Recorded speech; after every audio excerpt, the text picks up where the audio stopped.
Hi hello, ഇത് ഈ ഒരു മെറ്റീരിയൽ ഉണ്ടോ? ഇതെൻ്റെ ഒരു കസ്റ്റമർ ധാവണി ചെയ്യാനായിട്ട് തന്നതാണ് കേട്ടോ. സ്കേർട്ടിൻ്റെ മെറ്റീരിയലാണ്. ഈ ഒരു മെറ്റീരിയൽ ഉണ്ടോ, അതാണ് ബ്ലൗസിനായിട്ട് തന്നിരിക്കുന്നത് കേട്ടോ. അവിടെ ഇവിടെയൊക്കെ ആയിട്ട് എംബ്രോയ്ഡറി വരുന്നൊരു നെറ്റിൻ്റെ ഫാബ്രിക്കാണ്. പക്ഷേ ലൈനിങ് ആയിട്ട് തന്നിരിക്കുന്ന ഫാബ്രിക്ക് നല്ല കട്ടിയുള്ളതായിരുന്നു കേട്ടോ. അതുകൊണ്ട് ബ്ലൗസ് തയ്ച്ചപ്പോൾ നല്ല ഫിനിഷിങ്ങിൽ കിട്ടിട്ടോ.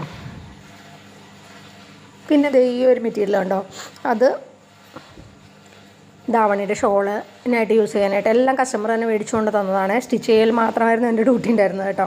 അപ്പോൾ ഞാൻ എങ്ങനെ ചെയ്തതെന്ന് കാണിച്ചു തരാവേ. അപ്പോൾ ഇതിങ്ങനെയാണ് കേട്ടോ ഫൈനൽ ലുക്ക് വരുന്നത്. ഒരു പ്രിൻസസ് കട്ട് ബ്ലൗസാണ്. റൗണ്ട് നെക്ക്, ബാക്കിൽ ഫ്രണ്ടിൽ റൗണ്ട് നെക്ക് കൊടുത്തിട്ട് ചെറിയ പഫ് സ്ലീവ് മതി എന്ന് പറഞ്ഞിട്ടുണ്ടായിരുന്നു. പക്ഷേ നന്നായിട്ട് പഫായിട്ട് നിൽക്കണ സ്ലീവ് ആണെന്ന് പറഞ്ഞിട്ടുണ്ടായിരുന്നു. അതിൻ്റെ അരികത്തായിട്ട് ലൈസ് കൊടുത്തിട്ടുണ്ട്. ബാക്കിൽ റൗണ്ട് നെക്കാണ്, സിബാണ് കൊടുത്തിരിക്കുന്നത്. കൂടുതലൊരു ഡോരി കൊടുത്തിട്ടുണ്ട്. എംബ്രോയ്ഡറി എടുത്തിട്ടാണ് ഡോരി ഫിനിഷ് ചെയ്തിരിക്കുന്നത്. സ്കേർട്ടിൻ്റെ അമ്പർല സ്കേർട്ടാണ് കേട്ടോ, ഫുൾ അമ്പർല സ്കേർട്ടാണ്. സ്കേർട്ടിൻ്റെ അടിഭാഗം മീഷോയിൽ നിന്ന് വാങ്ങിച്ചൊരു സ്ട്രിപ്പ്, 1/2 ഇഞ്ചിൻ്റെ ഒരു സ്ട്രിപ്പ് ഉപയോഗിച്ചിട്ടാണ് ഫിനിഷ് ചെയ്തിരിക്കുന്നത്. അതുകൊണ്ട് തന്നെ നല്ല ഭംഗിയിൽ നിൽക്കുന്നുണ്ടായിരുന്നു കേട്ടോ സ്കേർട്ടിൻ്റെ അടിവശം.